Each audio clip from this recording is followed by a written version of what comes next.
Good day, folks. Welcome to another episode of Answers Life. I hope everyone's doing great so far. Well, the videos are already starting to come out. I was fooling around here on YouTube and I came across a couple of videos of people talking about how being a homeowner was a bad investment and why you shouldn't become a homeowner. It's a bad idea. You're better off paying rent.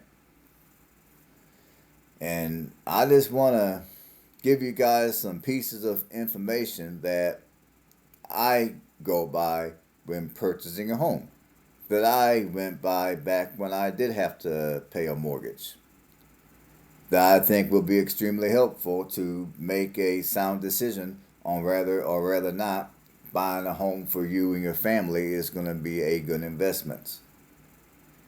Now, for starters, there definitely are times to where buying a home could be a lousy investment.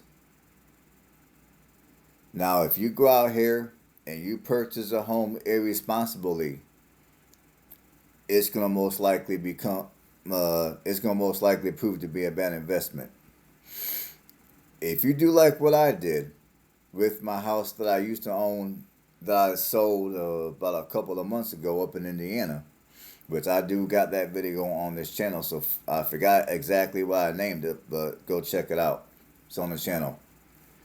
But if you did what I did when I had my house up in Indiana, I purchased a home. I've only kept it for a handful of months. I didn't even keep it for a full year.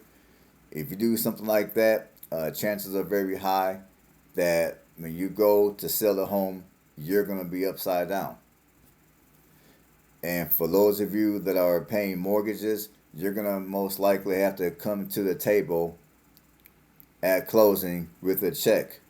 So rather than leaving with a check, you're gonna have to come with a check, which is gonna suck. Another way that buying a home could be a bad investment is if you purchase too much home. And what I mean by too much home, I'm talking mainly financially.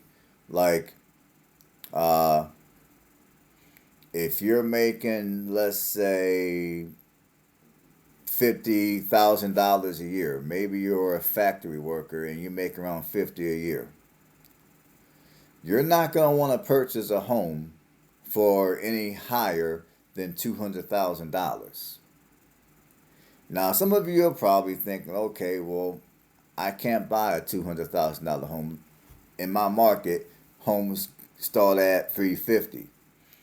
I get you, but guess what you're gonna have to do? You're gonna have to leave that particular market and move yourself and or your family to another area to where the market is to where you can purchase a home for that $200,000.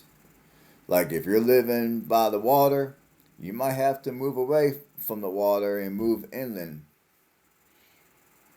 If you're living, let's say, in Florida, you might have to leave Florida and move somewhere to Georgia or Alabama or somewhere to Kentucky or something.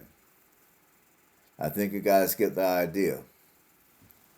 So you might have to move to a region of the country, or you might have to move a state or two over from where you're currently residing in order to find those more affordable housing prices.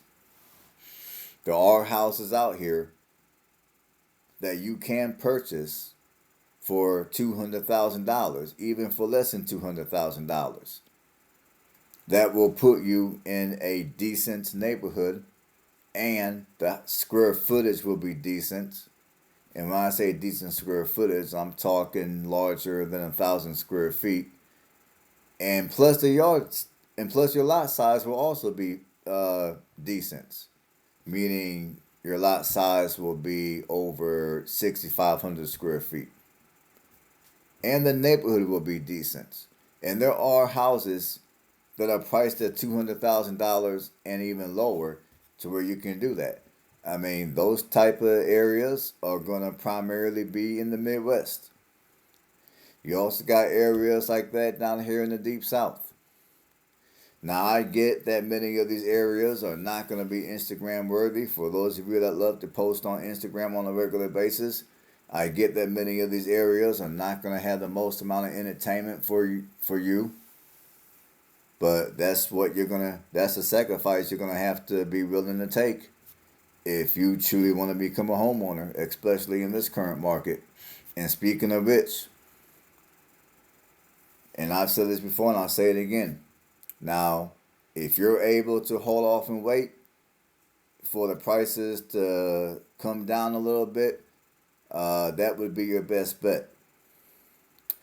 But for those of you that have the money to purchase in this market and you don't mind paying the extra money, then I would say when it comes to buying a home, it can be a bad investment if you do it irresponsibly. If you do it the right way, it can be a good investment. In another way that buying a home could be a bad investment is, I already told you, if you purchase a home and you don't stay in that residence for a minimum of 5 years, chances are pretty high that you're going to have to bring a check with you to closing because you're going to owe money, because most likely the house is not going to have occurred enough equity for you to be able to break even on the sale of your home. Another way that a bad investment is if you purchase a home and you pay too much money for it, which unfortunately a lot of people are doing that right now, which is why I would suggest, if you're able to, wait until a year or two before you buy a home, because you got a lot of markets out here to where your houses are just way too expensive. And as I told you guys, I was contemplating on going back up to Indiana. But then when I went up there and I looked at houses, the prices were way too high. You had houses that were priced at $120,000 that shouldn't be selling for any higher than 50. Now, I know for some of you that's just a matter of opinion and you may disagree with that, but that's cool. I'm just giving an example.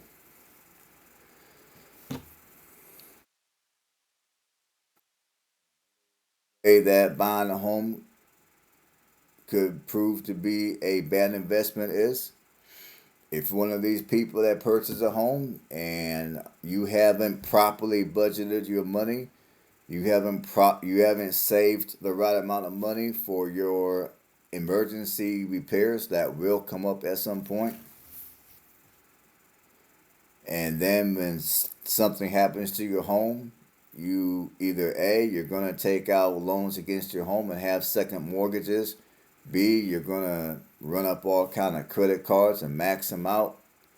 Or C, you'll take out some other type of loan. And then it will get to the point where you will not be able to pay your mortgage and all the other loans you owe. You will not be able to pay that second mortgage. So you will then be in a position to where you will potentially be foreclosed on. Sadly, that's happening to a lot of people right about now. Another way that buying a home could be a bad investment is if you choose to take the bad advice that many realtors have been pushing out, called dates the rates, marry the house, something of that nature. If you choose to take that advice, that's another good way to get to lose your home. Because if you purchase a home, there's people out here that may have purchased their home in, let's say, 2021 or 2022, and now in 2024 they've had their house for a couple of years or so, and they're ready to go to their bank and refinance, and in hopes to get a better mortgage term. And then when they go to refinance, surprise, surprise, their home, their home may have not incurred enough equity to where the bank is willing to refinance them. And the only way the bank would be willing to refinance them is if that person had a check. If that person was able to cut a check for a certain amount of money to bring to bring everything.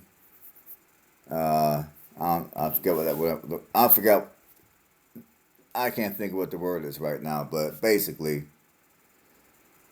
there's a lot of people that have went to their lending institution to refinance a home just to find out that their home has not gained enough equity in order for them to qualify for refinancing.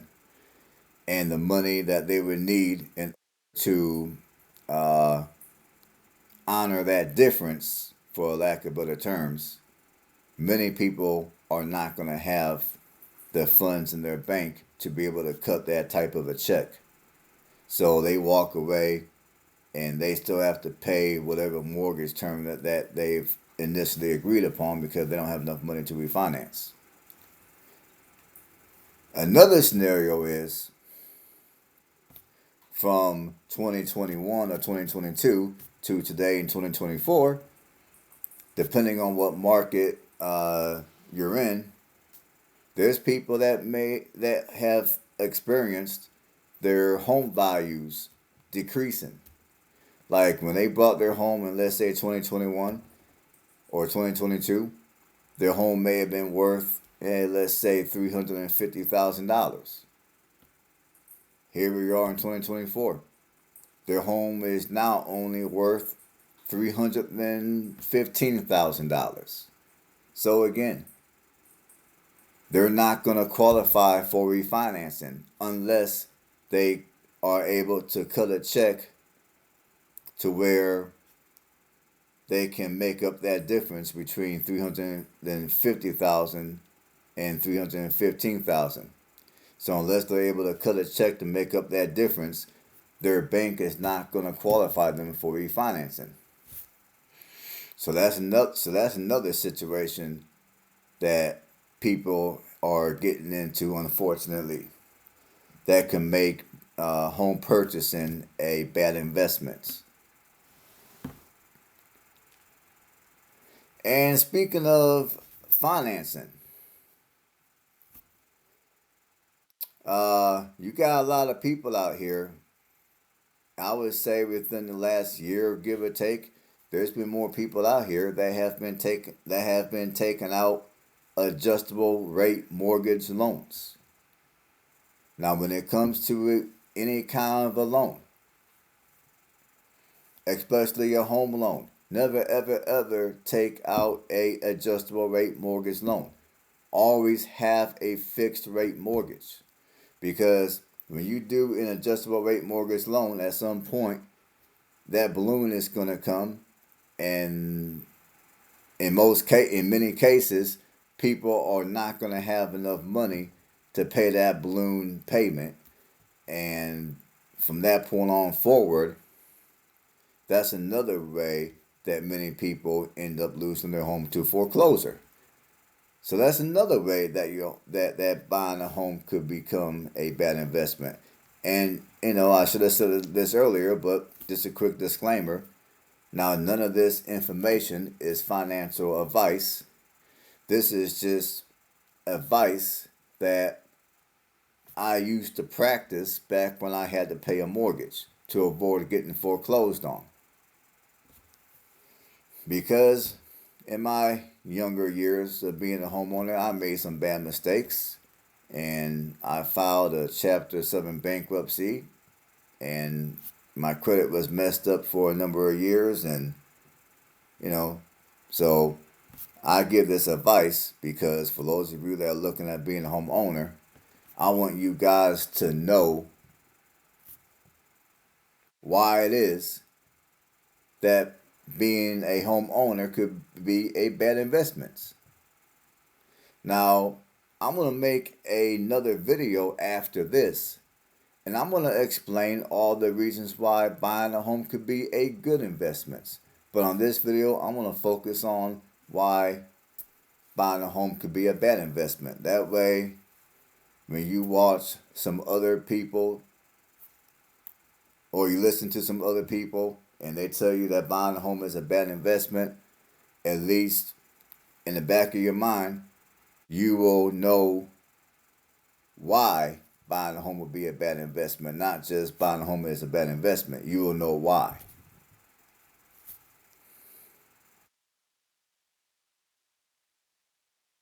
And another reason why buying a home could be a bad investment is because you might purchase a home in the wrong area. And what I mean by that is, like, for one, maybe you might purchase in an area to where there's not too many employment opportunities for the line of work that you do.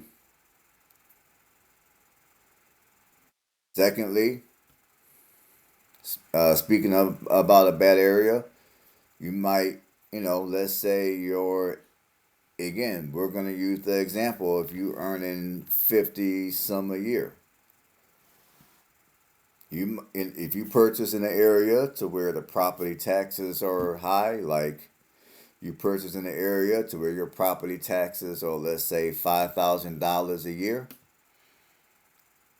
uh, that reasons like that could be another reason why uh, purchasing a home could turn out to be a bad investment, because maybe you might purchase in an area to where the property taxes are high, and also the homeowner's insurance might be high. Like if you purchase in Florida, if you purchase in an area to where there's a lot of natural disasters like tornadoes, hurricanes, floods, wildfires, chances are your homeowner's insurance in those areas are going to be higher as a result. If you purchase in the suburbs or you purchase in an expensive area, although you may have gotten a good deal on the home in terms of the price of the house, your property taxes are going to be high and you may not be able to afford to pay them.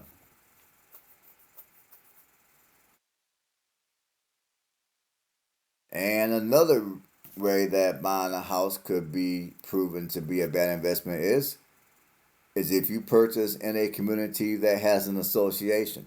Now, what I just said could be subjective, but for those of you that have been watching me for a while, you know where I stand when it comes to any type of an association. I hate them. I cannot stand them.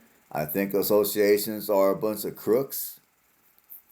They do a lot of extra stuff that does not need to be done. And for those that believe, oh man, associations, they preserve the value of the home and they help preserve the quality of the community. I mean, to me, there's a whole bunch of other ways that you can preserve your community without paying some association to basically tell you what you can and can't do on your own piece of property. So yeah, another way that buying a home could prove to be a bad investment is if you buy in a community that has an association.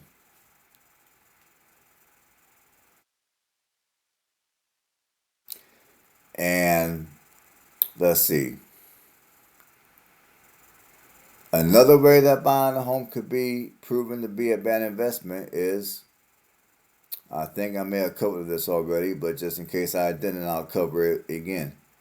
If you purchase a home for too much money, if you overpay for your home, clearly that could, that could put you in a situation to where buying a home is a bad investment. Which is why I would suggest for you to wait for maybe a year or two before you purchase. Because right now, in most markets, housing prices are still super high. And depending on what market you purchase in, you might pay over 100% more for your home than what you should be paying. Now, I would say in many parts of Indiana, if I were to buy a home today in Indiana, I would most likely end up paying at least 50% more than what I ought to pay. Now, I'm not saying that there's no deals out here. I'm not saying that you're not going to be able to get anything out here at a decent price. I'm just saying that it's going to be very hard to do so.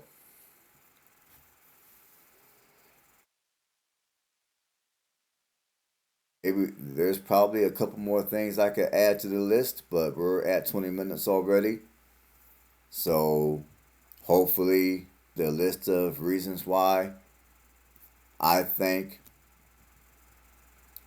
well, the list of reasons that I gave already of why buying a home could potentially be a bad investment. Hopefully, those reasons help. If you like what I do, go ahead and give this video a thumbs up. And while you're at it, if you haven't done so, subscribe to the channel. And stay tuned for my next video, which will be about why purchasing a home is a good investment. So I will see you on that video. Stay blessed. Well, I thought of some more reasons why buying a home could be a bad investment. This is one reason which is huge, which I forgot to mention, but I'm going to mention right now. Buying a fixer-upper for many people. I would say buying a fixer-upper for most people, especially for first-time home buyers, could prove to be a terrible investment because whenever you purchase a fixer-upper, maybe you had your home inspection, your inspector told you what was wrong. You know the house is going to need a considerable amount of work. Maybe you've talked it over with your realtor, and your realtor told you, okay, well, you can fix your house up for, let's say $30,000. Now, most realtors, let's just keep it real. Either A, they don't know what the hell they're talking about, or B, they're going to tell you a bald-faced lie just to get a sale from you so they can get their commission. So your realtor might tell you, okay, it's a fixer-upper, it's not that big of a deal, $30,000, you're good to go. But then as you go and you make the necessary repairs in order to make that house habitable or to bring it up to par or whatever, you come to find out that rather than paying $30,000 for those repairs, you might end up paying $60,000 for repairs. Not to mention the amount of interruptions that dealing with a fixer upper could cause in your life, especially if you have little ones. So unless you're handy and you're able to do the repairs yourself, unless you know people that can do the repairs for you, that you trust, and they can give you a decent price on the repairs, another piece of advice I would give is do not buy a fixer-upper. Because buying a fixer-upper can for sure put you in a situation to where being a homeowner could become a bad investment. So I think that's all I have. That's all I can think about anyway. So stay blessed. I'll catch you guys on the next one.